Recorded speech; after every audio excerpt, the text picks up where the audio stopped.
Let's take a look for the energy for the week of the 14th of August, 2023. It's Holly from AskHollyHall.com. I am your master astrologer, clairvoyant, remote viewer with background education in philosophy and psychology, and also in neurolinguistic programming and past life regression. I am certified in both.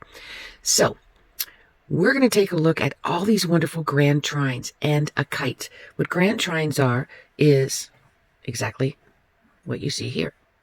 A trine. A triangle. And then the kite looks exactly like a kite. So it consists of a grand trine, an opposition, sometimes, not always, but always a sextile as well. And we want to look at this globally. So globally, we finally have some good news.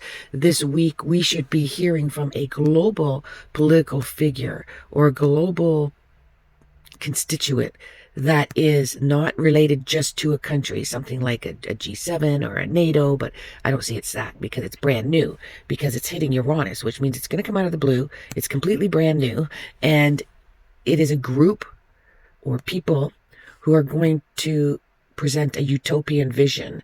But because of the opposition, it's not going to be heard or received well, and it can create some anger with some folk. And yet, with many, it's also going to create a brand new way of thinking, a brand new thought process. Now, I'd like to see that this is probably undercover or under the works right now, or some of us know about it and some people don't. It's not quite public to the woke yet. However, when Uranus gets closer to 3 degrees of Capricorn, which means because it's 6 degrees right now, it's getting close, but it'll be more exact when 3 degrees in Taurus. Let's take a look at when. That'll basically be the summer of 2024. It begins late into August when it's in 2 degrees. It's pretty damn close. And then it hits exact when it goes retrograde in September of 2024. And then it goes retrograde again until 2025.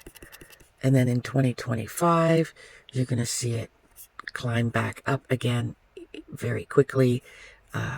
And it's going to match, I believe, very quickly Neptune. Yeah, more into the fall. So let's look at what the agenda. I believe that in the week coming, there's going to be a massive announcement. Now, there was something that is to this day, they're saying it's going to happen end of October, beginning of November.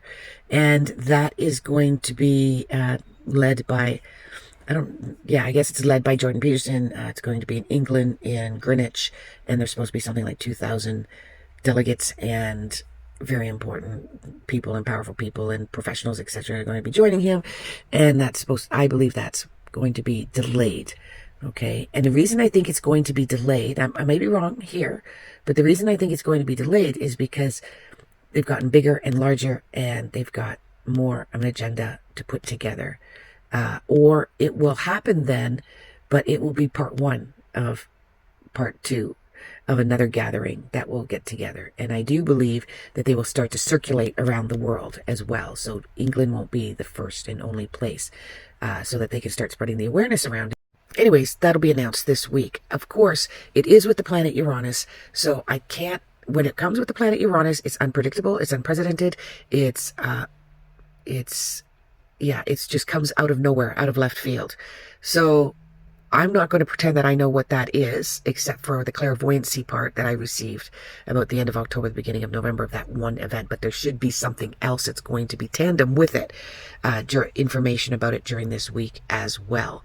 Now, I'm in Canada, so this could be, but this is drawn up in the United States, the one that I drew up here. Now, we've got the moon, we've got the sun here in connecting, negatively squaring, and I'm going to put this color so you can see. There, now you can see the colors. So the reds are negative or challenging ones. And you're going to be seeing this with Venus and the sun. So I believe that this is first house. So this is identity. Now, this is at a certain time, so obviously it's not going to be always in the first house throughout the day, but it does have to do with women, female, Could be gender based because this is masculine Sun and feminine Venus.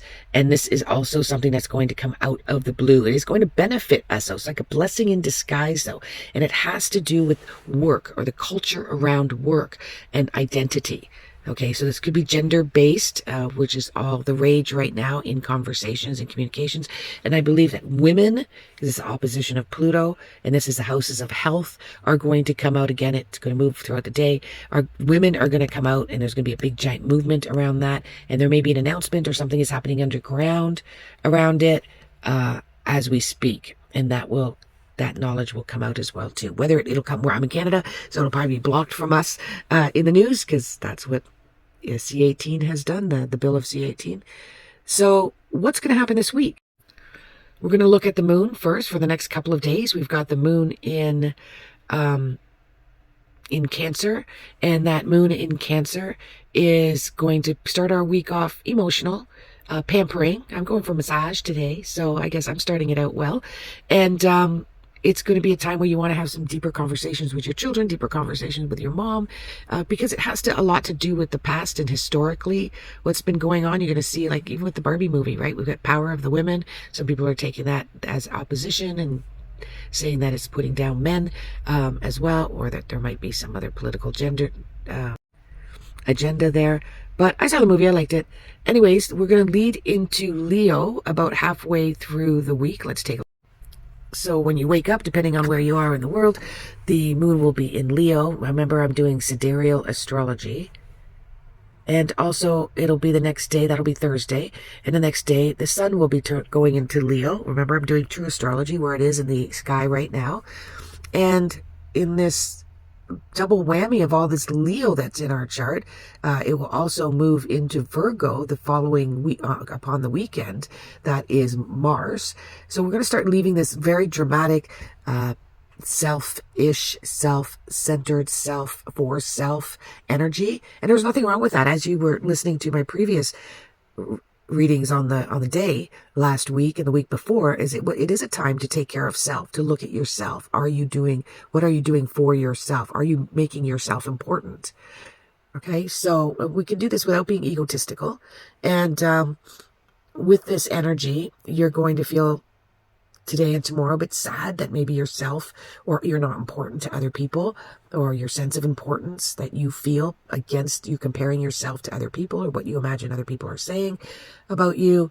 And when we get into the weekend, when we get into Wednesday, late Wednesday into so honor your emotions and your feelings until late Wednesday into Thursday.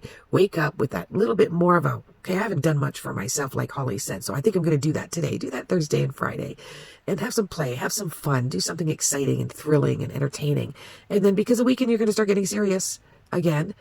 Into Saturday and Sunday, you're going to start wanting to organize and take care of your health and take a look at your nutrition, etc. Maybe have some serious conversations with people about those feelings and emotions. And yeah, that's the weekend. So enjoy the week as well. Namaste. AskHollyHall.com.